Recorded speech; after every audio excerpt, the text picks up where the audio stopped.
ನೀನು ಬರೆದ ಕವನ ಹೋರಾಟವೇ ನಿನ್ನ ಜೀವನ.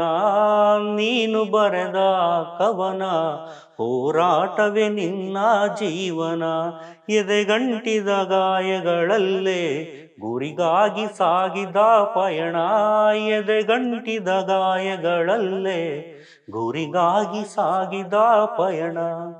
ನಮ್ಮ ಬದುಕ ಬೆಳಕಿಗಾಗಿ ನೀನಾದ ಎಲ್ಲ ಯೋಗಿ, ನೀನಾದ ಎಲ್ಲ ಯೋಗಿ, ನೀನಾದ ಎಲ್ಲ ಯೋಗಿ. ನಮ್ಮ ಕರುಳಿನ ಕತೆಗಾರ ನೀ ಎಲ್ಲಿ ಹೋದೆ ದೂರ. ನಮ್ಮ ಕರುಳಿನ ಕತೆಗಾರ ನೀ ಎಲ್ಲಿ ಹೋದೆ ದೂರ, ನೀ ಎಲ್ಲಿ ಹೋದೆ ದೂರ. ಸ್ನೇಹಿತರೆ, ಜೈ ಭೀಮ್ ಪೀಪಲ್ ಟಿವಿಯ ಸಮಸ್ತ ವೀಕ್ಷಕರಿಗೆ ನಮ್ಮ ದೇಶದ ಘನತೆ ಮತ್ತು ಜ್ಞಾನದ ಸಂಕೇತ ಆಗಿರುವಂತಹ ಬಾಬಾ ಸಾಹೇಬ್ ಅಂಬೇಡ್ಕರ್ ಅವರ ಜನ್ಮದಿನದ ಶುಭಾಶಯಗಳು. ಜೈ ಭೀಮ್ ಎಲ್ರಿಗೂ. Our difficulty, as I said, is not about the ultimate future. Our difficulty is how to make the heterogeneous mess that we have today take a decision in common and march in a cooperative way on that road which is bound to lead us to unity.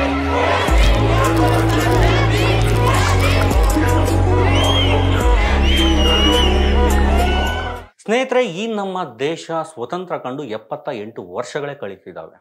ಸಂವಿಧಾನ ಶಿಲ್ಪಿ Baba Saheb doctor BR Ambedkar ಅವರ 134ನೇ ಜನ್ಮ ದಿನಾಚರಣೆಯನ್ನು ನಾವು ಇವತ್ತು ಆಚರಣೆ ಮಾಡ್ತಿದ್ದೇವೆ. But ಬಾಬಾ ಸಾಹೇಬರು ಯಾರ ಬದುಕುಗಳಿಗಾಗಿ ತಮ್ಮ ಇಡೀ ಜೀವನವನ್ನು ಮುಡುಪಾಗಿಟ್ಟರೋ, ಯಾರು ಅನುಭವಿಸುವಂತಹ ಅಸಮಾನತೆಯನ್ನು ಇಲ್ಲವಾಗಿಸೋದಕ್ಕೆ ಹಗಲಿರುಳು ಶ್ರಮ ಪಟ್ಟರೋ, ಆ ಸಮುದಾಯಗಳು ಇವತ್ತಿಗೂ ಕೂಡ ತಮ್ಮ ಬದುಕಿನ ಹಕ್ಕಿಗಾಗಿ ಇವತ್ತಿಗೂ ಸಹ ಬೀದಿಗಿಳಿದು ಹೋರಾಟ ಮಾಡ್ತಲೇ ಬರ್ತಿದ್ದಾವೆ. ಭಾರತದ ಈ ಜಾತಿ ರೋಗವನ್ನು ಇಲ್ಲವಾಗಿಸೋದಕ್ಕೆ ಬಾಬಾ ಸಾಹೇಬರು ಕಟ್ಟಿದ ಹೋರಾಟ, ನಡೆಸಿದಂತಹ ಕ್ರಾಂತಿ ನಮ್ಮ ಕಣ್ಣು ಮುಂದೆ ಇದೆ. ಆದರೆ ಇವತ್ತಿಗೂ ಭಾರತದ ಜಾತಿಗ್ರಸ್ತ ಮನಸ್ಥಿತಿಗಳು ಮೈಡಿ ಮೈಲಿಗೆ ಅಂತ ಸಹ ಮನುಷ್ಯರನ್ನ ನಾಯಿ ನರಿಗಳಿಗಿಂತಲೂ ಕೀಳಾಗಿ ಕಾಣ್ತಾ ಇದ್ದಾರೆ. ಮತ್ತೆ ಇದೆಲ್ಲದರ ಮೂಲ ಧರ್ಮ ಮತ್ತೆ ದೇವರು, ಈ ಎರಡೂ ವಿಚಾರಗಳನ್ನೇ ಮುಂದೆ ಇಟ್ಕೊಂಡು ಭಯ ಹುಟ್ಟಿಸುವಂಥದ್ದು.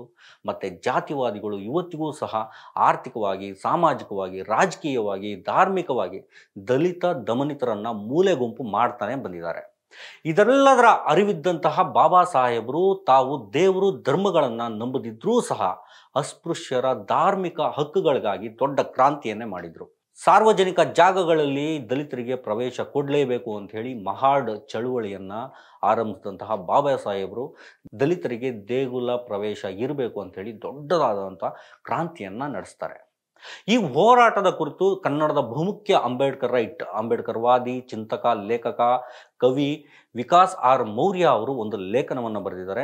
ಆ ಲೇಖನದ ಸಾರಾಂಶದ ಜೊತೆಗೆ ಅಸ್ಪೃಶ್ಯರ ಧಾರ್ಮಿಕ ಸ್ವಾತಂತ್ರ್ಯಕ್ಕಾಗಿ ಬಾಬಾ ಸಾಹೇಬರು ನಡೆಸಿದಂತಹ ಹೋರಾಟದ ಬಗ್ಗೆ ಒಂದಷ್ಟು ಮಾತನಾಡೋಣ, ಒಂದಷ್ಟು ತಿಳ್ಕೊಳ್ಳೋಣ. ಈ ಎಪಿಸೋಡನ್ನು ದಯವಿಟ್ಟು ಎಲ್ಲರೂ ಸಹ ಪೂರ್ತಿಯಾಗಿ ನೋಡಿ. ಈ ಕ್ಷಣಕ್ಕೆ ನೋಡೋಕ್ಕೆ ಆಗದಿದ್ರೂ ಸಹ ನಿಮ್ಮ ಸ್ನೇಹಿತರಿಗೆ ಈ ಒಂದು ವಿಡಿಯೋನ ಶೇರ್ ಮಾಡಿರಿ, ನಂತರ ನೀವು ನೋಡಿ. ಅದಕ್ಕೂ ಮೊದಲು ನೀವೇನು ಪೀಪಲ್ ಚಾನಲನ್ನು ಸಬ್ಸ್ಕ್ರೈಬ್ ಮಾಡಲಿಲ್ಲ ಅಂದರೆ ದಯವಿಟ್ಟು ಈಗಲೇ ಸಬ್ಸ್ಕ್ರೈಬ್ ಮಾಡಿ, ಹಾಗೆ ಬೆಲ್ ಐಕಾನ್ ಕ್ಲಿಕ್ ಮಾಡೋದನ್ನು ಮರಿಬೇಡಿ.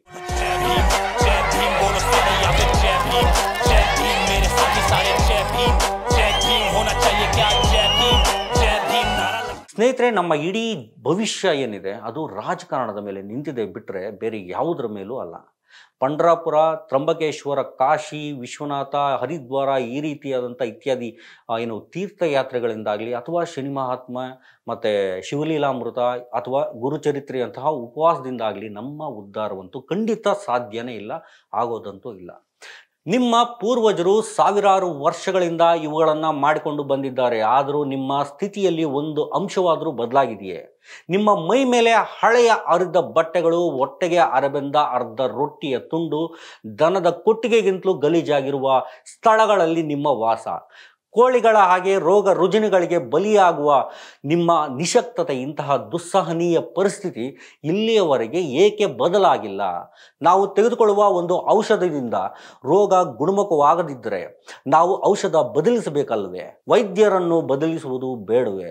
ಇವು ಬಾಬಾ ಸಾಹೇಬರು ತುಂಬ ನೋವಿನಿಂದ ತಳದ ಸಮುದಾಯಗಳಿಗೆ ಹೇಳಿದಂತಹ ಮಾತು. ಯಾವ ಕಾರಣಕ್ಕೆ ಜೀವನ ಪೂರ್ತಿ ಅವಮಾನಗಳನ್ನು ಎದುರಿಸ್ತಾರೋ, ಯಾವ ಕಾರಣಕ್ಕೆ ಅನ್ಟಚಬಲ್ಸ್ ಆಗಿ ತಮ್ಮ ಅನ್ನದ ತಟ್ಟೆಯ ಬಗ್ಗೆ ತಾವೇ ಕೀಳಿರಿಮೆಯನ್ನು ಬೆಳೆಸ್ಕೊಳ್ತಾರೋ ಅಂಥ ಕಾರಣಗಳಿಗಾಗಿ ದಲಿತರು ಏನೆಲ್ಲ ಮಾಡ್ಬೋದು, ಈ ದೇವರು ದಿಂಡ್ರು ಅನ್ನೋ ವಿಚಾರಕ್ಕೆ ಇದರ ಬಗ್ಗೆ ಸ್ಪಷ್ಟತೆ ಇದ್ದಂತಹ ಬಾಬಾ ಸಾಹೇಬರು ಸಮುದಾಯಗಳ ವಿಮೋಚನೆಗಾಗಿ ಹೋರಾಟಗಳನ್ನು ಮಾಡ್ತಾನೆ ಅವರನ್ನು ಎಚ್ಚರಿಸುವಂಥ ಕೆಲಸವನ್ನು ಸಹ ಮಾಡ್ತಿದ್ರು. ಅದರ ಭಾಗವಾಗಿ ಅಂತಲೇ ಹೇಳ್ಬೋದು, ದಲಿತರ ಧಾರ್ಮಿಕ ಹಕ್ಕಿಗಾಗಿ, ಸಾಮಾಜಿಕ ಹಕ್ಕಿಗಾಗಿ ಬೀದಿಗಿಳಿದು ಹೋರಾಟವನ್ನು ಸಹ ರೂಪಿಸಿದ್ರು. ಈ ವಿಚಾರದಲ್ಲಿ ಬಾಬಾ ಸಾಹೇಬರು ನಡೆದಂತಹ ಬಹುಮುಖ್ಯ ಹೋರಾಟ ಅಂದರೆ ದಲಿತರ ದೇಗುಲ ಪ್ರವೇಶಕ್ಕಾಗಿ ನಡೆಸಿದಂತಹ ಹೋರಾಟ. ಬಟ್ ಈ ಹೋರಾಟ ಎಷ್ಟರ ಮಟ್ಟಿಗೆ ಯಶಸ್ಸು ಕಾಣ್ತು ಅನ್ನೋದು ಮಾತ್ರ ಕ್ವಶನ್ ಮಾರ್ಕ್ ಆಗೇ ಅಲ್ಲೇ ಉಳ್ಕೊಂಡಿದೆ. ಯಾಕಂದರೆ ಇವತ್ತಿಗೂ ಸಹ ಅನೇಕ ದೇವಸ್ಥಾನಗಳಿಗೆ ದಲಿತರು ಪ್ರವೇಶ ಮಾಡೋ ಹಾಗಿಲ್ಲ. ದಲಿತೊಬ್ಬ ಅಧಿಕಾರಿಯಾಗಿರಲಿ ಅಥವಾ ಹೇಗೆ ಇರಲಿ, ಅವನು ದಲಿತ ಅಂತ ಕರೆಸ್ಕೊಳ್ಳೋರು ದೇವಸ್ಥಾನದ ಒಳಗಡೆ ಪ್ರವೇಶ ಮಾಡಿದರೆ ಇಲ್ಲಿನ ಕೊಳಕು ಜಾತಿವಾದಿಗಳು ಹಸುವಿನ ಗಂಜಲ ಸುರಿದು ದೇವಸ್ಥಾನ ಕ್ಲೀನ್ ಮಾಡುವಂಥ ಸುದ್ದಿಗಳನ್ನು ನೀವೆಲ್ಲ ಇವತ್ತಿನ ದಿನ ನೋಡ್ತಾನೆ ಇದ್ದೀವಿ. ದೇವಸ್ಥಾನಕ್ಕೆ ಎಂಟ್ರಿ ಕೊಟ್ಟೋದಕ್ಕೆ ದಲಿತ ಕುಟುಂಬಕ್ಕೆ ದಂಡ, ಬಾಲಕನಿಗೆ ದಲಿತ ಕುಟುಂಬಕ್ಕೆ ಬಹಿಷ್ಕಾರ, ಇಂಥ ಅಮಾನವೀಯ ಸುದ್ದಿಗಳು ಇಲ್ಲಿ ತೀರಾ ಕಾಮನ್ ಆಗಿಬಿಟ್ಟಿದ್ದಾವೆ. ಬಟ್ ಒಂದು ಮಟ್ಟಿಗೆ ಇಂಥ ಜಾತಿ ದೌರ್ಜನ್ಯಗಳೇನಿದ್ದಾವೆ ಅವು ನಿಂತಿದ್ದಾವೆ ಅಂತ ಹೇಳ್ಬೋದು. ಆದರೆ ಈ ನಿಲ್ಲೋದು ಎಲ್ಲಿ ಶುರುವಾಗಿತ್ತೋ ಅಲ್ಲೇ ನಿಂತ್ಕೊಂಡಿದ್ದಾವೆ ಅಂತಲೇ ಹೇಳಬೇಕು. ಇನ್ನು ದಲಿತರು ಮತ್ತು ತಳ ಸಮುದಾಯಗಳು ಬಹುತೇಕ ಬ್ರಾಹ್ಮಣರ ಕೈಯಲ್ಲಿರುವಂಥ ದೇವಸ್ಥಾನಗಳಿಗೆ ಪ್ರವೇಶ ಕೇಳಿದ್ದು ಇವತ್ತು ನಿನ್ನೆಯಿಂದ ನಡ್ಕೊಂಡ್ಬಂದಿರುವಂಥ ಮಾತಲ್ಲ. ಉಡುಪಿಯ ಶ್ರೀಕೃಷ್ಣ ದೇವಸ್ಥಾನಕ್ಕೆ ಸಂತ ಕವಿ ಕನಕದಾಸರ ಪ್ರವೇಶ ನಿರಾಕರಣೆ ಸಹ ಇದೇ ರೀತಿಯ ಹೋರಾಟದ ಒಂದು ಭಾಗ ಅಂತ ನೀವೆಲ್ಲರೂ ಸಹ ನೋಡಬೇಕಾಗತ್ತೆ ಮತ್ತು ನೋಡ್ಬೋದು ಸಹ. ಇನ್ನೊಂದು ಕಡೆ ಈ ತಳ ಸಮುದಾಯಗಳ ದೇವಾಲಯಗಳು, ಗುಡಿಗಳೇನಿದ್ದಾವೆ ಅವುಗಳನ್ನು ಬ್ರಾಹ್ಮಣೀಕರಣದ ಭಾಗವಾಗಿ ಬ್ರಾಹ್ಮಣರು ಕೈವಶ ಮಾಡಿಕೊಂಡದ್ದು ನಮಗೆಲ್ಲರಿಗೂ ಸಹ ಗೊತ್ತಿರುವಂಥ ವಿಚಾರ. ಜೊತೆಗೆ ಬ್ರಾಹ್ಮಣ ಶ್ರೇಷ್ಠತೆಯನ್ನು ಒಪ್ಪಿಕೊಂಡಂತಹ ಈ ಶೂದ್ರ ಜಾತಿಗಳೇನಿದ್ದಾವೆ ಅವು ಕೂಡ ತಮ್ಮ ದೇವಸ್ಥಾನಗಳನ್ನು ಈ ವೈದಿಕರಿಗೆ ಬಿಟ್ಟು ಅವರ ಕೆಳಗಡೆ ಇವರು ಕುತ್ಕೊಂಡಿದ್ದಾರೆ. ಇತಿಹಾಸ ನೋಡೋದಾದ್ರೆ ಬ್ರಾಹ್ಮಣರು ಮತ್ತೆ ಈ ಶೂದ್ರರು ಪೂಜಿಸುವಂಥ ದೇವಸ್ಥಾನಗಳಿಗೆ ಮೊದಲಿನಿಂದಲೂ ಕೂಡ ದಲಿತರ ಪ್ರವೇಶ ನಿರಾಕರಿಸೋದು ಅಸ್ಪೃಶ್ಯತೆ ಅನ್ನೋ ಕೆಟ್ಟ ಆಚರಣೆಯ ಭಾಗ ಅಂತಲೇ ಅರ್ಥವಾಗುತ್ತೆ. ಭಾರತದ ಸಂವಿಧಾನ ಅಸ್ಪೃಶ್ಯತೆಯನ್ನ ನಿಷೇಧಿಸಿದ್ರೂ ಕೂಡ ಈ ಅಮಾನವೀಯ ಆಚರಣೆ ಎಗ್ಗಿಲ್ಲದೆ ನಡೀತಾನೆ ಇದೆ. ಇದಕ್ಕೆ ಮುಖ್ಯ ಕಾರಣ ಏನಪ್ಪ ಅಂದರೆ ಹಿಂದೂ ಧರ್ಮದ ತಾರತಮ್ಯ, ಜಾತಿ ವ್ಯವಸ್ಥೆನೆ ಅಂತ ಹೇಳಬೇಕಾಗತ್ತೆ. ಸ್ನೇಹಿತರೆ, ಹಿಂದೂ ಧರ್ಮದಲ್ಲಿನ ಈ ಅಸ್ಪೃಶ್ಯತಾ ಆಚರಣೆಯಿಂದ ನಿತ್ಯ ನರಳಾಡ್ತಿದ್ದ ಜಾತಿವಾದಿಗಳ ಕಾಲಡಿಯಲ್ಲಿ ಸಿಕ್ಕು ನಲುಗ್ತಿದ್ದಂತಹ ದಲಿತರಿಗೆ ಈ ಜಾತಿ ರೋಗದಿಂದ ಒಂದಷ್ಟು ನಿರಾಳತೆ ಸಿಕ್ಕಿದ್ದು ಬ್ರಿಟಿಷರು ಭಾರತವನ್ನು ವಸಾಹತುವನ್ನಾಗಿ ಮಾಡಿಕೊಂಡ ನಂತರ ಅಷ್ಟೇ. ಬ್ರಿಟಿಷರು ತಂದ ಕೆಲವು ಸುಧಾರಣೆಗಳು ಏನಿದ್ವೋ ಅವುಗಳಿಂದಾಗಿ ಜಾತಿ ಆಧಾರಿತ ಕಾನೂನು ಕಟ್ಟಳೆಗಳನ್ನು ಕೊನೆಗಾಣಿಸುವಂತಹ ಪ್ರಯತ್ನಗಳು ಈ ನೆಲದಲ್ಲಿ ನಡೆದಿದ್ವು. ಈ ಹೊತ್ತಿಗಾಗಲೇ ಪ್ರಜಾಪ್ರಭುತ್ವದ ಮೌಲ್ಯಗಳೇನಿದ್ವು ಅವು ಜಗತ್ತಿನಾದ್ಯಂತ ಮನೆ ಮಾತಾಗ್ತಾ ಬಂದಿತ್ತು. ಸೊ ಈ ಕಾರಣಕ್ಕೆ ಭಾರತದಲ್ಲೂ ಕೂಡ ಅಸ್ಪೃಶ್ಯರಿಗೆ ಹಕ್ಕುಗಳು ಸಿಗಬೇಕು ಅನ್ನೋ ಹೋರಾಟಗಳು ನಡೀತಾ ಇದ್ವು. 1919 ಮಾಂಟೆಗ್ಯೂ ಚೆಲ್ಮ್ಫೋರ್ಡ್ ಸುಧಾರಣೆ ಭಾಗವಾಗಿ ಶಾಸನಸಭೆಗಳಲ್ಲಿ ಅಂದರೆ ಅಸೆಂಬ್ಲಿಗಳಲ್ಲಿ ಭಾರತೀಯರಿಗೆ ನಾಮಿನಿ ಮಾಡೋದ್ರ ಮೂಲಕ ಸ್ಥಾನ ಸಿಗುತ್ತೆ. ಜೊತೆಗೆ ಅಸ್ಪೃಶ್ಯರು ಕೂಡ ಈ ಒಂದು ಜಾಗದಲ್ಲಿ ಅವಕಾಶ ಸಿಗುತ್ತೆ. ಅವತ್ತಿಗಾಗಲೇ ಸಾಮಾಜಿಕ ಸುಧಾರಣೆಗಳಲ್ಲಿ ಹೆಸರುವಾಸಿಯಾಗಿದ್ದಂತಹ ದಕ್ಷಿಣ ಭಾರತದ ಅಬ್ರಾಹ್ಮಣ ಚಳವಳಿಯ ನಾಯಕರು ಅಂತ ಕರೆಸ್ಕೊಂಡಂತಹ ಜನ ಈ ಒಂದು ಶಾಸನ ಸಭೆಗಳಲ್ಲಿ ಅಸ್ಪೃಶ್ಯ ಸಮುದಾಯಕ್ಕೆ ಪಬ್ಲಿಕ್ ಪ್ಲೇಸ್ಗಳಿಗೆ ಪ್ರವೇಶ ನೀಡಬೇಕು ಅನ್ನೋ ನಿರ್ಣಯಗಳನ್ನು ಮಂಡಿಸ್ತಿದ್ರು. ಬಾಂಬೆ ಮತ್ತು ಮದ್ರಾಸ್ ಅಸೆಂಬ್ಲಿಗಳಲ್ಲಿ ಇಂತಹ ನಿರ್ಣಯಗಳನ್ನು ಮಂಡಿಸಿದ್ರೂ ಕೂಡ ಬಹುಮತ ಸಿಗದೆ ವಿಫಲವಾದವು. ಅಂಥ ಪ್ರಯತ್ನಗಳಲ್ಲಿ ಅಬ್ರಾಹ್ಮಣ ಚಳುವಳಿಯ ನೇತರರಾಗಿದ್ದಂತಹ ಎಸ್.ಕೆ. ಬೋಲೆ ಅವರು 1923ರಲ್ಲಿ ಮಂಡಿಸಿದಂತಹ ಅಸ್ಪೃಶ್ಯರಿಗೆ ಸಾರ್ವಜನಿಕ ಸ್ಥಳಗಳಿಗೆ ಅವಕಾಶವನ್ನು ನೀಡಬೇಕು ಅನ್ನೋ ನಿರ್ಣಯ ಬಾಂಬೆ ಅಸೆಂಬ್ಲಿಯಲ್ಲಿ ಪಾಸ್ ಆಗುತ್ತೆ. ಈ ಕಾಯ್ದೆಯ ಜಾರಿಗಾಗಿಯೇ ಮುಂದೆ ಅಂಬೇಡ್ಕರ್ ಅವರ ನೇತೃತ್ವದಲ್ಲಿ ಮಹಾಡ್ ಚಳುವಳಿ ನಡೆಯುವಂಥದ್ದು. ಇದೇ ರೀತಿಯ ಕಾಯ್ದೆಯಿಂದ ವೈಕಂ ಚಳುವಳಿ ಕೂಡ ಇಲ್ಲಿ ನಡೆಯುತ್ತೆ. ಈ ಎರಡೂ ಚಳುವಳಿಗಳು ಸಾರ್ವಜನಿಕ ಕೆರೆ ಮತ್ತು ರಸ್ತೆಗಳಿಗೆ ಮಾತ್ರ ಸೀಮಿತವಾಗಿದ್ರೂ ಕೂಡ 4-5 ವರ್ಷಗಳ ಬೀದಿ ಹೋರಾಟ ಮತ್ತು ಕಾನೂನು ಹೋರಾಟದ ಫಲವಾಗಿ ಯಶಸ್ಸನ್ನು ಗಳಿಸಿದ್ವು. ಒಟ್ಟಿನಲ್ಲಿ ಈ ಬೆಳವಣಿಗೆ ಮುಂದೆ ಅಸ್ಪೃಶ್ಯರು ಹಿಂದೂ ಧರ್ಮದ ದೇವಸ್ಥಾನಗಳ ಪ್ರವೇಶ ಚಳುವಳಿಗೆ ಮುಂದಾಗುವಂತೆ ಮಾಡ್ತು ಅಂತ ಹೇಳ್ಬೋದು. ಈ ಅಸ್ಪೃಶ್ಯರು ಧಾರ್ಮಿಕ ಹಕ್ಕನ್ನು ಪಡ್ಕೊಳ್ಳುವಂಥ ಈ ಹೋರಾಟಗಳನ್ನು 3 ಹಂತಗಳಲ್ಲಿ ನಾವು ನೋಡ್ಬೋದಾಗಿದೆ. ಹಿಂದೂ ದೇವಾಲಯ ಪ್ರವೇಶಕ್ಕೆ ಹೋರಾಟ, ಪ್ರತ್ಯೇಕ ದೇಗುಲ ಸ್ಥಾಪನೆ ಮತ್ತು ಇನ್ನೊಂದು ಮತಾಂತರ ಅನ್ನುವಂಥದ್ದು. ಹೌದು, ಅಸ್ಪೃಶ್ಯರ ಧಾರ್ಮಿಕ ಹಕ್ಕಿಗಾಗಿ ನಡೆದಂತಹ ಈ ಹೋರಾಟವನ್ನು ಈ 3 ಹಂತಗಳಲ್ಲಿ ಮಾತ್ರ ನಾವು ನೋಡಲಿಕ್ಕೆ ಸಾಧ್ಯ ಆಗುತ್ತೆ. ಮೊದಲ ಹಂತದ ಹೋರಾಟಗಳೇನಿದ್ದಾವೆ ಅವು ಮಹಾರಾಷ್ಟ್ರದಲ್ಲಿ ಅಂಬೇಡ್ಕರ್ ಅವರ ಪ್ರತ್ಯಕ್ಷ ಮತ್ತು ಪರೋಕ್ಷ ಒಪ್ಪಿಗೆಯಲ್ಲಿ ನಡೀತವೆ. ಚಿಂತಕಿ ಎಲಿನರ್ ಜಿಲಿಯಟ್ ದಾಖಲು ಮಾಡಿರುವಂತೆ ಮಹಾಡ್ ಚಳುವಳಿ ನಡೆದ ವರ್ಷ ಏನಿದೆ 1927ರಿಂದಲೇ ಮಹಾರಾಷ್ಟ್ರದಲ್ಲಿ ಅಸ್ಪೃಶ್ಯರಿಂದ ಒಟ್ಟು 3 ದೇವಸ್ಥಾನಗಳಿಗೆ ಪ್ರವೇಶದ ಹೋರಾಟ ನಡೆದಿದ್ವು ಅಂತ ಹೇಳಿದ್ದಾರೆ. ಅದರಲ್ಲಿ ಮೊದಲನೇದು ಅಮರಾವತಿಯ ಅಂಬಾದೇವಿ ದೇವಾಲಯದ ಒಂದು ಪ್ರವೇಶಕ್ಕೆ ಮಾಡಿದಂತಹ ಒಂದು ಹೋರಾಟ. ಎರಡನೇದು ಬಂದು ಪೂನಾದ ಪಾರ್ವತಿ ದೇವಾಲಯದ ಅದೊಂದು ಪ್ರವೇಶದ ಹೋರಾಟ. ಮತ್ತೆ ಮೂರನೇದಾಗಿ ನೋಡೋದಾದ್ರೆ ನಾಸಿಕ್ ಕಾಲಾರಾಮ್ ದೇವಾಲಯದ ಪ್ರವೇಶದ ಹೋರಾಟ. ಈ 3 ಹೋರಾಟವನ್ನ ಅಲ್ಲಿನ ಸ್ಥಳೀಯ ದಲಿತ ನಾಯಕರು ಸಂಘಟಿಸಿರ್ತಾರೆ, ಅಂದ್ರೆ ಅರೇಂಜ್ ಮಾಡಿರ್ತಾರೆ. ಈ ಹೋರಾಟಗಳ ಬಗ್ಗೆ ಅಂಬೇಡ್ಕರ್ ಅವರಿಗೆ ಗೊತ್ತಾಗಿರುತ್ತೆ, ಮತ್ತೆ ಈ ಸಭೆಗಳಿಗೆ ಆಹ್ವಾನ ಕೂಡ ಇವರಿಂದ ಸಿಕ್ಕಿರುತ್ತೆ. ಬಟ್ ಅಂಬೇಡ್ಕರ್ ಅವರು ಈ ಒಂದು ಹೋರಾಟಗಳನ್ನ ಆರಂಭಿಕ ಹಂತದಲ್ಲಿ ಉಪಸ್ಥಿತರಾಗಿರ್ತಾರೆ ಅಷ್ಟೇ, ಯಾವುದಕ್ಕೂ ಅವರೊಂದು ನಾಯಕತ್ವವನ್ನು ವಹಿಸ್ಕೊಂಡಿರಲ್ಲ. ಆದರೆ ಆರಂಭದಲ್ಲಿ ಅಂಬೇಡ್ಕರ್ ಅವರು ಈ ಹೋರಾಟಗಳನ್ನ ವಿರೋಧ ಮಾಡೋದಿಲ್ಲ. ಯಾಕಂದ್ರೆ ಆಧುನಿಕ ಭಾರತದಲ್ಲಿ ನಡೆದ ಮೊದಲ ಅಸ್ಪೃಶ್ಯರ ದೇವಾಲಯ ಪ್ರವೇಶದ ಹೋರಾಟಗಳು ಇದಾಗಿರ್ತವೆ. ಇಲ್ಲಿ ನಂಬಿಕೆ ಅನ್ನೋದಕ್ಕಿಂತ ಅಸ್ಪೃಶ್ಯತೆ ಆಚರಣೆ ಏನಿದೆ ಅದು ಮಾತ್ರ ಇಂಪಾರ್ಟೆಂಟ್ ಆಗಿರುತ್ತೆ. ಇಲ್ಲಿ ನೆನಪಿಡಬೇಕಾದಂತಹ ಮತ್ತೊಂದು ಅಂಶ ಯಾವುದಪ್ಪ ಅಂದ್ರೆ, ಗಾಂಧೀಜಿಯವರು ಈ 3 ಹೋರಾಟಗಳಿಂದ ದೂರನೇ ಉಳ್ಕೊಂಡಿರ್ತಾರೆ. ಕಾಂಗ್ರೆಸ್ಸಿಗರು ಸಹ ಸ್ಟಾರ್ಟಿಂಗ್ ಹಿಂದೂ ಮೇಲ್ಜಾತಿಗಳ ಮತ್ತೆ ಅಸ್ಪೃಶ್ಯರ ಮಧ್ಯೆ ಒಂದು ಸಂಧಾನ ಮಾಡೋದಕ್ಕೆ ಅಂತ ಪ್ರಯತ್ನ ಪಡ್ತಾರೆ, ಮತ್ತೆ ತಟಸ್ಥರಾಗ್ತಾರೆ. ಆದರೆ ಹಿಂದೂ ಸನಾತನವಾದಿಗಳು ಮಾತ್ರ ಅಸ್ಪೃಶ್ಯರ ಹೋರಾಟದ ವಿರುದ್ಧವಾಗಿ ಹಿಂದೂ ಮೇಲ್ಜಾತಿಗಳಿಗೆ ಸಹಾಯವನ್ನ ಮಾಡ್ತಾ ಬಂದಿದ್ರು. ಸ್ನೇಹಿತರೆ, ಇನ್ನು 1927ರಲ್ಲಿ ಆರಂಭ ಆದಂತಹ ಅಮರಾವತಿಯ ದೇವಾಲಯದ ಪ್ರವೇಶ, ಈ ಹೋರಾಟದ ನಾಯಕತ್ವ ವಹಿಸಿಕೊಂಡವರು ಬ್ರಾಹ್ಮಣೇತರ ಚಳವಳಿಯಲ್ಲಿದ್ದಂತಹ ಡಾಕ್ಟರ್ ಪಂಜಾಬ್ರಾವ್ ದೇಶ್ಮುಖ್, ಹಾಗೆ ಅಸ್ಪೃಶ್ಯ ನಾಯಕ G.A. ಗವಾಯಿ ಅವರು. ಈ ದೇವಾಲಯದ ಪ್ರವೇಶಕ್ಕಾಗಿ ಯತ್ನಿಸಿ 2 ಅಸ್ಪೃಶ್ಯ ವೃದ್ಧರನ್ನ ಹಿಂದೂ ಮೇಲ್ಜಾತಿಯವರು ಥಳಿಸಿ ಹೊಡೆದು ಜೈಲಿಗೆ ಅಟ್ಟಿರ್ತಾರೆ. ಅಸ್ಪೃಶ್ಯರ ಪರವಾಗಿ ತಿಂಗಳಾನುಗಟ್ಟಲೆ ದೇವಸ್ಥಾನದ ಅಧಿಕಾರಿಗಳ ಜೊತೆ ಮಾತುಕತೆ ನಡೆಸಿದ ಮೇಲೂ ಸಹ ಅಸ್ಪೃಶ್ಯರಿಗೆ ಪ್ರವೇಶ ಸಿಗಲಿಲ್ಲ. 2 ವರ್ಷಗಳ ಕಾಲ ಗುಟುಕು ಜೀವ ಇಟ್ಕೊಂಡಿದ್ದಂತಹ ಹೋರಾಟ ಆಮೇಲೆ ತಣ್ಣಗಾಗತ್ತೆ. ಇದ್ಯಾವುದರಿಂದಲೂ ಹಿಂದೂ ಮೇಲ್ಜಾತಿಯಗಳು ಸ್ವಲ್ಪ ಕೂಡ ಅಲ್ಲಾಡಲಿಲ್ಲ, ಸತ್ಯಾಗ್ರಹಕ್ಕೂ ಕೂಡ ಆಸ್ಪದ ಕೊಡಲಿಲ್ಲ ಇವರು.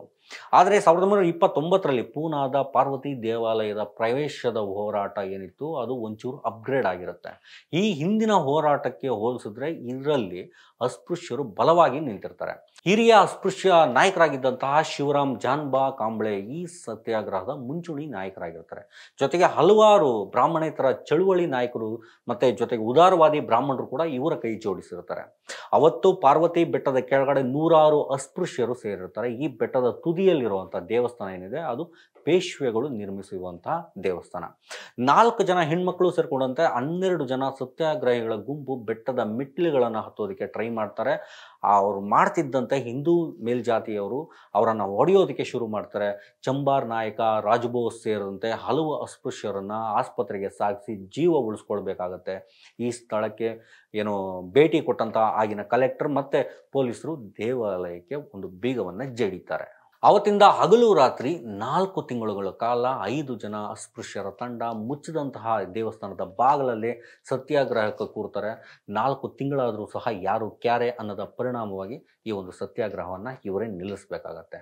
ಸ್ನೇಹಿತರೆ, ಇನ್ನು ಅಸ್ಪೃಶ್ಯರ ದೇವಾಲಯ ಪ್ರವೇಶ ಹೋರಾಟಕ್ಕೆ ಸಂಬಂಧಿಸಿದ ಹಾಗೆ ನಡೆದಂತಹ ಅತ್ಯಂತ ದೊಡ್ಡ ಹೋರಾಟ ಯಾವುದಪ್ಪ ಅಂದರೆ ನಾಸಿಕ್ನ ಕಾಳಾರಾಮ್ ದೇವಾಲಯದ ಪ್ರವೇಶದ ಹೋರಾಟ. 1930ರಿಂದ 34ರವರೆಗೆ ಸುಮಾರು 5 ವರ್ಷಗಳ ಕಾಲ ಈ ಒಂದು ಸತ್ಯಾಗ್ರಹ ನಡೆಯುತ್ತೆ. ಇದೇ ಟೈಮಲ್ಲಿ ಲಂಡನ್ನಲ್ಲಿ ದುಂಡು ಮೇಜಿನ ಸಭೆಗಳು ನಡೀತಿರ್ತವೆ. ಅಂಬೇಡ್ಕರ್ ಅವರು ಈ ವಿಚಾರವನ್ನು ಮುಂದಿಟ್ಕೊಂಡು ಅಸ್ಪೃಶ್ಯರ ಪ್ರತ್ಯೇಕ ಚುನಾವಣಾ ಮತಕ್ಷೇತ್ರ ಬೇಕು ಅಂತೇಳಿ ಒತ್ತಾಯವನ್ನು ಮಾಡ್ತಾರೆ. ಅಸ್ಪೃಶ್ಯರ ನಾಯಕರಾದಂತಹ ಗಾಯಕ್ವಾಡ್ ಅವರು ಈ ಹೋರಾಟದ ನೇತೃತ್ವವನ್ನು ಇಲ್ಲಿ ಅಂದರೆ ಇಂಡಿಯಾದಲ್ಲಿ ವಹಿಸಿರ್ತಾರೆ. ಮಾರ್ಚ್ 4, 1930ರಂದು ಆರಂಭ ಆದಂತಹ ಈ ಸತ್ಯಾಗ್ರಹದಲ್ಲಿ ಬಾಬಾ ಸಾಹೇಬರು ಹೇಳಿದಂತಹ ಮಾತುಗಳು ದಲಿತ ಸಮುದಾಯಗಳ ಪ್ರಜ್ಞೆಯನ್ನು ಹೆಚ್ಚಿಸಿದ್ವು. ಅವತ್ತು ಅಂಬೇಡ್ಕರ್ ಅವರು ಏನು ಹೇಳಿದ್ರು ಅನ್ನೋದನ್ನು ನೋಡೋಣ ಬನ್ನಿ. ನಿಮ್ಮ ಸಮಸ್ಯೆಗಳು ದೇವಾಲಯದ ಪ್ರವೇಶದಿಂದ ಪರಿಹಾರವಾಗುವುದಿಲ್ಲ. ರಾಜಕೀಯ, ಆರ್ಥಿಕತೆ, ಶಿಕ್ಷಣ, ಧರ್ಮ ಎಲ್ಲವೂ ಸಮಸ್ಯೆಯ ಭಾಗವಾಗಿವೆ. ಇಂದಿನ ಸತ್ಯಾಗ್ರಹ ಹಿಂದೂ ಮನಸ್ಸಿಗೆ ಹಾಕಿರುವಂತಹ ಸವಾಲಾಗಿದೆ. ಹಿಂದೂಗಳು ನಮ್ಮನ್ನು ಮನುಷ್ಯರೆಂದು ಪರಿಗಣಿಸಲು ಸಿದ್ಧರಿದ್ದಾರೋ ಇಲ್ಲವೋ ಎಂಬುದನ್ನು ಇಂದು ನಾವು ಕಂಡುಕೊಳ್ಳಲಿದ್ದೇವೆ. ದೇವಾಲಯದಲ್ಲಿರುವ ದೇವರು ಕಲ್ಲಿನಿಂದಾಗಿದೆ ಎಂಬುದು ನಮಗೆ ತಿಳಿದಿದೆ. ದರ್ಶನ ಮತ್ತು ಪೂಜೆ ನಮ್ಮ ಸಮಸ್ಯೆಗಳನ್ನು ಪರಿಹರಿಸಲಾರವು. ಆದರೂ ಹಿಂದೂಗಳ ಮನಸ್ಸಿನಲ್ಲಿ ಬದಲಾವಣೆ ತರಲು ನಾವು ಪ್ರಯತ್ನಿಸುತ್ತೇವೆ ಮತ್ತೆ ಪ್ರಾರಂಭಿಸುತ್ತೇವೆ. ಜ್ಞಾನಶಿಖರವಾಗಿದ್ದ ಬಾಬಾ ಸಾಹೇಬರಿಗೆ ಧಾರ್ಮಿಕ ಮೌಢ್ಯಗಳ ತನ್ನ ಸಮುದಾಯವನ್ನು ಯಾವ ಮಟ್ಟಕ್ಕೆ ನಾಶ ಮಾಡ್ತವೆ ಅನ್ನೋ ಕ್ಲಾರಿಟಿ ಇತ್ತು. ಆದರೂ ಅವರು ಈ ಒಂದು ಹೋರಾಟದಲ್ಲಿ ಭಾಗಿಯಾಗೋದಕ್ಕೆ ಒಪ್ಕೊಂಡಿರ್ತಾರೆ. ಹೀಗೆ ಒಪ್ಕೊಳ್ಳೋದಕ್ಕೆ ಇದ್ದ ಕಾರಣ ನಾ ಹಿಂದೆ ಹೇಳದಂತೆ ಅಸ್ಪೃಶ್ಯತೆ. ಅಸ್ಪೃಶ್ಯರು ಹಿಂದೂಗಳಂತೆಯೇ ಮನುಷ್ಯರು ಅನ್ನೋದನ್ನ ಹಿಂದೂಗಳು ಒಪ್ಕೊಳ್ಳುವಂತಹ ಮನಸ್ಸು ಮಾಡ್ತಾರ ಅನ್ನೋದನ್ನ ಸವಾಲಾಗಿ ಸ್ವೀಕರಿಸಿ ಮಾತ್ರ. ಆದರೆ ದೇವರ ಬಗೆಗಿನ ಭಕ್ತಿ ಏನಿದೆ ಅದು ಅಸ್ಪೃಶ್ಯರ ಬದುಕನ್ನು ಯಾವತ್ತಿಗೂ ಕೂಡ ಬದಲು ಮಾಡಲ್ಲ ಅನ್ನೋ ಅರಿವು ಬಾಬಾ ಸಾಹೇಬರಿಗೆ ಮೊದಲೇ ಗೊತ್ತಿರುತ್ತೆ. ನಾಸಿಕ್ ಸತ್ಯಾಗ್ರಹ ಆರಂಭ ಆದಂಥ 1 ತಿಂಗಳ ನಂತರ ಕಾಳಾರಾಮ್ ರಥೋತ್ಸವ ನಡೆಯುತ್ತೆ. ದೇವಾಲಯದ ಅಧಿಕಾರಿಗಳ ಜೊತೆ ಮಾತುಕತೆ ನಡೆದಂತಹ ಪ್ರಕಾರ ರಥವನ್ನು ಎಳೆಯೋದಕ್ಕೆ ಅಸ್ಪೃಶ್ಯರಿಗೂ ಕೂಡ ಒಂದು ಅವಕಾಶ ನೀಡಬೇಕು ಅನ್ನುವಂಥ ತೀರ್ಮಾನಕ್ಕೆ ಬರ್ತಾರೆ. ಆದರೆ ರಥೋತ್ಸವ ಆರಂಭ ಆದಾಗ ಅಸ್ಪೃಶ್ಯರನ್ನ ಹತ್ತಿರಕ್ಕೂ ಸಹ ಇವರು ಬಿಟ್ಕೊಳ್ಳೋದಿಲ್ಲ. ಅಸ್ಪೃಶ್ಯರು ಇದರ ವಿರುದ್ಧ ಅಲ್ಲೇ ಪ್ರತಿಭಟನೆಗೆ ಇಳಿತಾರೆ. ಆಗಲೇ ಅವ್ರ ಮೇಲೆ ಹಿಂದೂಗಳು ಅನ್ಸ್ಕೊಂಡಿರುವಂತಹ ಸನಾತನಿಗಳು ಹಲ್ಲೆಯನ್ನು ಮಾಡ್ತಾರೆ. ಸಾಲದ್ದಕ್ಕೆ ದೇವಾಲಯವನ್ನು ಆ ಕ್ಷಣಕ್ಕೆ ಮುಚ್ಚಿಸಿಬಿಡ್ತಾರೆ. ಅಲ್ಲಿಂದ 5 ವರ್ಷಗಳ ಕಾಲ ಅಸ್ಪೃಶ್ಯರ ಸಣ್ಣ ಗುಂಪೊಂದು ದೇವಸ್ಥಾನಕ್ಕೆ ಎಂಟ್ರಿ ಬೇಕು ಅಂತೇಳಿ ಮನೆ ಮಠ ಬಿಟ್ಟು ಅಲ್ಲೇ ಕೂತಿರ್ತಾರೆ. ಇತ್ತ ಬ್ರಿಟಿಷ್ ಸರ್ಕಾರ ಹಿಂದೂ ಮೇಲ್ಜಾತಿಗಳ ಪರವಾಗಿ ವಾದ ಮಾಡ್ತಾ ಸತ್ಯಾಗ್ರಹ ನಿಲ್ಲಿಸೋಕೆ ಸೂಚಿಸುತ್ತೆ. ಆಗ ಅಂಬೇಡ್ಕರ್ ಬ್ರಿಟಿಷ್ ಸರ್ಕಾರದ ವಿರುದ್ಧ ಕೋಪಗೊಂಡಿರ್ತಾರೆ. ಅಲ್ಲೇ ಹೋರಾಟಗಾರರಿಗೆ ಈ ಒಂದು ಘಟನೆ ಬಗ್ಗೆ ಎಚ್ಚರಿಕೆಯನ್ನು ಸಹ ಕೊಡ್ತಾರೆ. ನಾವು ಹೋರಾಟ ನಿಲ್ಲಿಸೋದಕ್ಕೆ ಸಾಧ್ಯವಿಲ್ಲ ಅಂತ ನಾನು ಅವರಿಗೆ ಹೇಳಲಿದ್ದೇನೆ. ನಾವು ನಮ್ಮ ಆದೇಶಗಳನ್ನು ಸಂಪ್ರದಾಯಬದ್ಧ ಹಿಂದೂಗಳಿಂದ ಹೇಗೆ ತೆಗೆದುಕೊಳ್ಳೋದಿಲ್ವೋ ಹಾಗೆಯೇ ಸರ್ಕಾರದಿಂದಲೂ ತೆಗೆದುಕೊಳ್ಳಬಾರದು. ಅಸ್ಪೃಶ್ಯತೆಯನ್ನು ತೊಡೆದುಹಾಕಲು ನಾವು ಸಾಕಷ್ಟು ಕಾಲ ಸರ್ಕಾರಗಳನ್ನು ನಂಬಿದ್ದೇವೆ. ಆದರೆ ಈ ವಿಷಯದಲ್ಲಿ ಏನಾದರೂ ಮಾಡಲು ಸರ್ಕಾರ ತನ್ನ ಬೆರಳನ್ನು ಸಹ ಮೇಲೆತ್ತಲಿಲ್ಲ. ಹಾಗಾಗಿ ನಮ್ಮನ್ನು ಅಂದರೆ ಸತ್ಯಾಗ್ರಹದಲ್ಲಿರುವವರನ್ನು ನಿಲ್ಲಿಸಿ ಅಂತ ಹೇಳುವಂತಹ ಹಕ್ಕು ಅದಕ್ಕೆ ಇಲ್ಲ ಅಂತ ಹೇಳಿ ಬಾಬಾ ಸಾಹೇಬರು ತುಂಬ ಖಾರವಾಗಿ ಹೇಳ್ತಾರೆ. ನಾವು ನಮ್ಮ ಹೆಗಲ ಮೇಲೆ ಈ ಭಾರವನ್ನು ತೆಗೆದುಕೊಳ್ಳಲೇಬೇಕು. ಹಾಗೂ ಯಾವುದೇ ಬೆಲೆ ತೆತ್ತಾದರೂ ಸರಿ ಈ ಶಾಪದಿಂದ ನಮ್ಮನ್ನು ನಾವು ಮುಕ್ತಿಗೊಳಿಸಿಕೊಳ್ಳಲು ಸಾಧ್ಯವಾಗಬಹುದಾದದ್ದನ್ನು ನಾವು ಮಾಡಲೇಬೇಕು. ಸರ್ಕಾರದಿಂದ ನಮಗೆ ಏನೊಂದು ಸಹಾಯ ಮಾಡಲು ಸಾಧ್ಯವಾಗದಿದ್ದರೂ ಪರವಾಗಿಲ್ಲ, ಅದು ನಮಗೆ ಅಡ್ಡಿಯಾಗಬಾರದಷ್ಟೇ. ವಿವಿಧ ವರ್ಗಗಳು ಮತ್ತು ಸಮುದಾಯಗಳ ನಡುವೆ ಕೆಟ್ಟ ಭಾವನೆಗಳನ್ನು ಸೃಷ್ಟಿಸಬಾರದು ಎಂದು ನಮಗೆ ಹೇಳುವುದರಿಂದ ಯಾವುದೇ ಪ್ರಯೋಜನವಿಲ್ಲ.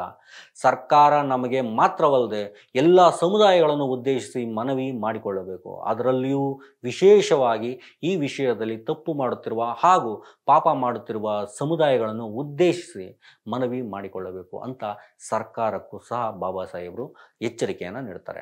ಆದರೆ 5 ವರ್ಷಗಳ ಕಾಲ ನಾಸಿಕ್ ಹೋರಾಟ ನಡೆದರೂ ಹಿಂದೂ ಮೇಲ್ಜಾತಿಗಳ ಹೃದಯ ಕರಗಲಿಲ್ಲ. ಗಾಂಧಿಯವರಾಗಲಿ, ಕಾಂಗ್ರೆಸ್ ಧುರೀಣರಾಗಲಿ, ಹಿಂದೂ ಮಹಾಸಭಾದ ಸನಾತನಿಗಳಾಗಲಿ ಅಸ್ಪೃಶ್ಯರ ಈ ಬೇಡಿಕೆಗಳಿಗಿನ್ನು ಕಿವಿಗೊಟ್ಟು ಸಹ ಕೇಳಿಸ್ಕೊಳ್ಳಲ್ಲ. ಇನ್ನು ಗಾಯಕ್ವಾಡ್ ಅವರು 1934ರಲ್ಲಿ ಮತ್ತೆ ಕಾಳಾರಾಮ್ ದೇವಾಲಯದ ಪ್ರತಿಭಟನೆ ಆರಂಭಿಸೋಕೆ ಅಂಬೇಡ್ಕರ್ ಅವರ ಸಲಹೆ ಕೇಳಿದಾಗಲೇ ಅಂಬೇಡ್ಕರ್ ಅವರು ಬಹಳ ಸ್ಪಷ್ಟವಾಗಿ ಹೇಳ್ತಾರೆ, ಈ ಹೋರಾಟಗಳನ್ನು ಮುಂದೂಡೋದಕ್ಕಿಂತ ನಿಲ್ಲಿಸಬೇಕು. ಸತ್ಯಾಗ್ರಹದಲ್ಲೊಬ್ಬನಾಗಿ ಈ ಮಾತನ್ನು ಹೇಳೋದಕ್ಕೆ ಯಾವುದೇ ಹಿಂಜರಿಕೆ ಇಲ್ಲ.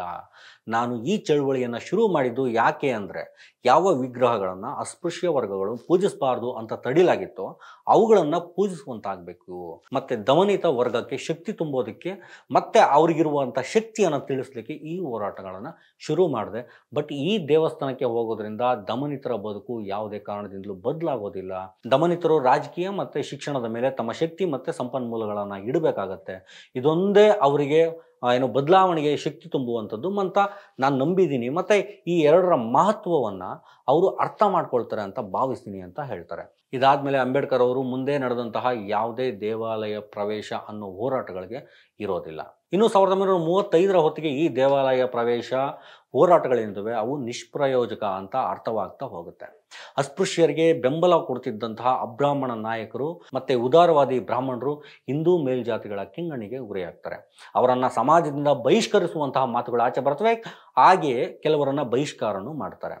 ಒಂದು ಕಡೆ ರೌಂಡ್ ಟೇಬಲ್ ಕಾನ್ಫರೆನ್ಸಲ್ಲಿ ದಲಿತರಿಗೆ ಕೇಳಿದಂತಹ ಪ್ರತ್ಯೇಕ ಚುನಾವಣಾ ಮತಕ್ಷೇತ್ರ ಗಾಂಧಿಯವರ ಉಪವಾಸ ಸತ್ಯಾಗ್ರಹದಿಂದ ಮತ್ತೆ ಹಿಂದೂ ಮಹಾಸಭಾದವರ ವಿರೋಧದಿಂದ ಕೈ ತಪ್ಪುತ್ತೆ. ಮತ್ತೊಂದು ಕಡೆ 5 ವರ್ಷ ಸತಾಯಿಸಿದ್ರು ದಲಿತರನ್ನ ದೇವಸ್ಥಾನದ ಒಳಗೆ ಬಿಟ್ಕೊಳ್ಳದೆ ದಲಿತರನ್ನ ಹೊಡೆದಿದ್ದಂತಹ ಅದೇ ನಾಸಿಕ್ನ ಯವೋಲ ಸಭೆಯಲ್ಲಿ ನಿಂತು ನಾನು ಹಿಂದೂವಾಗಿ ಹುಟ್ಟಿದ್ದೇನೆ ಆದರೆ ಹಿಂದೂವಾಗಿ ಸಾಯಲಾರೆ ಅಂತ ಹೇಳಿ ಬಾಬಾ ಸಾಹೇಬರು ಘೋಷಣೆಯನ್ನು ಮಾಡ್ತಾರೆ. ಬಾಬಾ ಸಾಹೇಬರ ಈ ಮತಾಂತರ ಘೋಷಣೆಯನ್ನು ಮಾಡ್ತಾರೆ. ಇದು ಹಿಂದೂ ಮೂಲಭೂತವಾದಿಗಳ ನಿದ್ದೆಯನ್ನು ಕೆಡಿಸುತ್ತೆ. ಇಲ್ಲಿಂದ ನಾಟಕ ಶುರುವಾಗುತ್ತೆ. ಈ ಅಸ್ಪೃಶ್ಯರ ಕುರಿತು ಕಿಂಚಿತ್ತೂ ಒಳಿತನ್ನು ಬಯಸದ ಹಿಂದೂ ಮೇಲ್ಜಾತಿ ಧುರೀಣರು ಹಿಂದೂ ಮಹಾಸಭಾದವರು, ಸನಾತನವಾದಿಗಳು, ಸಾವರ್ಕರ್ ಸೇರಿದಂತೆ ಬಲಪಂಥೀಯ ಚಿಂತಕರು, ಜೊತೆಗೆ ಗಾಂಧೀಜಿ, ಕಾಂಗ್ರೆಸ್ ಎಲ್ಲರೂ ಸಹ ಅಸ್ಪೃಶ್ಯರಿಗಾಗಿ ಗೊಳುವಂತ ಗೋಳಾಡೋಕೆ ಅಳೋದಕ್ಕೆ ಶುರು ಮಾಡ್ತಾರೆ.